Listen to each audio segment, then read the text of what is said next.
మృగాలు వేటాడి తమ ఆకలిని తీర్చుకున్న తర్వాత శాంతిస్తాయి, కానీ అవినీతి అనే ఆకలి ఉన్న మనిషి మాత్రం అంత త్వరగా శాంతించడు. మన భారతదేశంలో కరప్షన్ కి ఎన్ని రాజ్యాంగాలు తీసుకొచ్చినా, ఎన్ని రాజ్యాలు మారినా, ఎంతమంది రాజులు మారినా దానికి మాత్రం అడ్డుకట్ట వేయలేకపోతున్నారు. ఆఫీసులలో గాని, రహదారుల్లో గాని, కూడళ్లలో గాని, ప్రార్థనా మందిరాలలో గాని అంతటా మనిషే వేటాడడం మాత్రం మనకు కొత్త కాదు అనే విధంగా అవినీతి పరులందరూ చెలరేగిపోతున్నారు. ఎన్నికల వేళ రాజకీయ నాయకులు కోట్ల రూపాయలను ప్రవహిస్తూనే ఉంటాయి. అది అన్ని పార్టీలకు తెలుసు, అన్ని రాజ్యాంగాలకు తెలుసు, అందరి రాజులకు తెలుసు, న్యాయ వ్యవస్థకు తెలుసు. అయినా దాన్ని అడ్డుకట్టేసే పరిస్థితి ఇంకా భారతదేశంలో మొదలు కాలేదు. రాజకీయ పార్టీలకు నిధులు సమీకరణ ఎవరి ద్వారా చేయాలో బాగా తెలుసు. ముఖ్యంగా అధికారంలో ఉన్న ఏ పార్టీకి నిధులు సమీకరణకు అనేక మార్గాలు ఉంటాయి. ఎందుకంటే అన్ని వ్యవస్థల్లోని వారికి అనుకూలంగా పనిచేసే అధికారులు, వారికి అనుకూలంగా చేసే వ్యవస్థలు వాళ్ళకు అనుకూలంగా హవాలాగా మారడానికి దేశమంతా కూడా పని చేయించుకోవడానికి దేశమంతా అన్ని రాజకీయ పార్టీలకు సంబంధించిన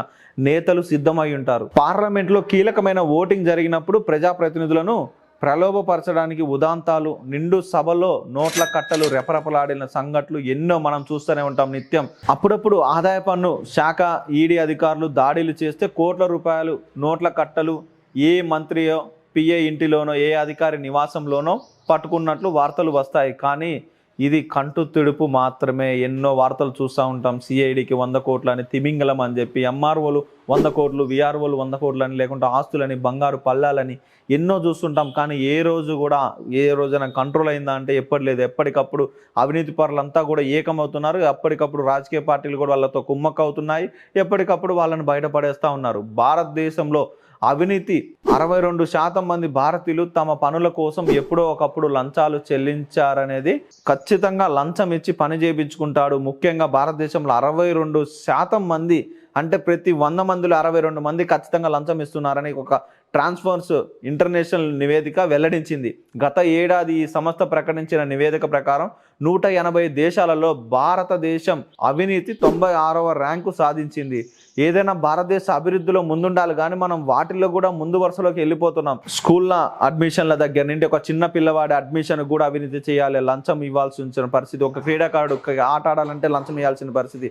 ఒక డాక్టర్, గవర్నమెంట్ డాక్టర్ పని చేయాలంటే లంచం ఇవ్వాల్సిన పరిస్థితి. అలాంటిది ఏ రంగంలో అయినా అవినీతి మినహాయింపు లేదని లైసెన్స్ రద్దయినా ఈ దేశంలో ప్రైవేట్ రంగం అత్యధికంగా ప్రభుత్వ రంగంలో పెద్దలు చుట్టూ తిరగాల్సి వస్తుందని అందరికీ తెలుసు. భారతదేశంలో ఏ బడా ప్రైవేట్ సంస్థ ప్రభుత్వ ప్రాపగండా లేకుండా ఎదిగిందో చెప్పండి అని కేంద్ర మంత్రి జైపాల్ రెడ్డి ఒక సందర్భంలో ప్రశ్నించారు. సిగ్గులేని సమాజమా నిలదెక్కుని ఎన్నిసార్లు ఎంతమంది కవులు ప్రశ్నించప్పటికీ లంచం మాత్రం మారే పరిస్థితులు లేదు. న్యాయమూర్తులు సంపాదనకు అతీతులని ఈ దేశంలో ఎంతమంది విశ్వసిస్తున్నారు? ఈ రోజుల్లో న్యాయ వ్యవస్థ మీద కూడా నమ్మకం పోయింది ప్రజలకు. కేవలం ఈ రోజు మనం ఒక పిటిషన్ వేస్తే రేపు మన లాయర్ వస్తాడు, రేపు మనకు బెయిల్ వస్తుంది. రాజ్యాంగం ఏం చెప్పింది? రాజ్యాంగం ఏం జరుగుతుంది? అంబేద్కర్ రాసిన రాజ్యాంగం ఏమైంది? ఇలా కేసులు వాయిదా వేసుకోవచ్చని, లేకుంటే మన ప్రభుత్వం అధికారం వచ్చిందంటే రేపు కేసు వాయిదాతో రేపు బెయిల్ వస్తుందని ముందే విశ్లేషకులు చెప్తున్నారు. న్యాయమూర్తులు ఏమి దేవతలు కాదు, వారు కూడా ఇదే సమాజంలో భాగమని ఒక ప్రముఖ న్యాయవాది రంజిత్ మలానీ ఒక సందర్భంలో చెప్పాడు. న్యాయ వ్యవస్థలో లోపాల గురించి అనేక రచనలు వచ్చాయి.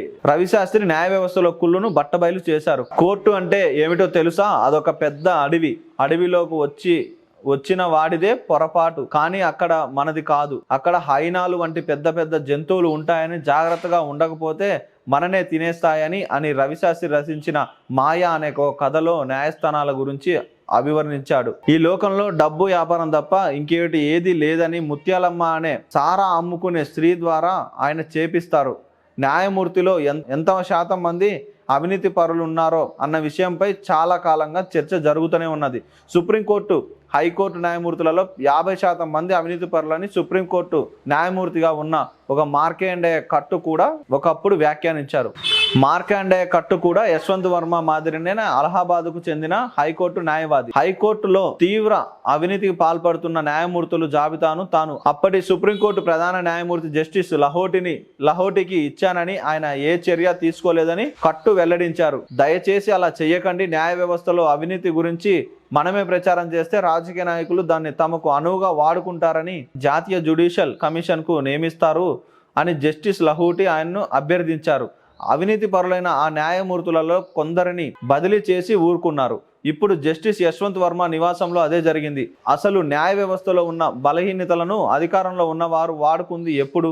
అధికారంలో ఉన్న ప్రతి ప్రభుత్వ న్యాయ వ్యవస్థను తన అనుకూలంగా ఉండాలనే భావిస్తుంది. దీన్ని ప్రతిఘటించి తన స్వతంత్రతను కాపాడుకునే ప్రయత్నాలు చేసిన ప్రభుత్వాలు తప్పు చేస్తే నిలదీసిన న్యాయమూర్తులు లేకపోలేదు. న్యాయమూర్తుల నియామకాలలో రాజకీయ జోక్యం ఉండదని తొలి ప్రధాన న్యాయమూర్తి జస్టిస్ కానియా నెహ్రూకు లేఖ రాశారు.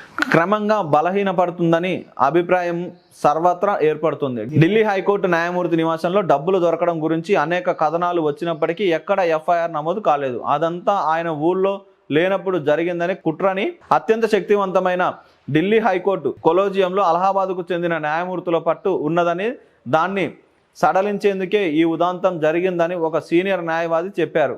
ఏది ఏమైనా ఈ ఉదంతంతో ప్రభుత్వానికి న్యాయ వ్యవస్థపై పట్టు బిగించే అవకాశం లభించిందని మాజీ న్యాయమూర్తి ఒకరు అన్నారు. గతంలో జస్టిస్ లహూటి భయపడినట్లే జాతీయ జ్యుడిషియల్ కమిషన్ కి నియామకానికి మరోసారి ప్రభుత్వం ప్రయత్నించేందుకు రంగం సిద్ధమవుతుందేమో. తాము తప్పులకు పాల్పడి ప్రభుత్వం పెద్దలు తమను శాసించేందుకు అవకాశం కల్పిస్తున్నారని చాలా మంది న్యాయమూర్తులు అంటుంటారు. న్యాయ వ్యవస్థ విశ్వసనీయతను కాపాడే బాధ్యత చట్టసభలకు ఉన్నప్పటికీ అన్ని వ్యవస్థలతో పాటు న్యాయ వ్యవస్థ కూడా పటిష్టం చేయాలని ప్రతి ఒక్కరు కూడా భారతీయుడు ప్రతి ఒక్కరు కూడా ఆలోచించాల్సిన పరిస్థితి ఉన్నది.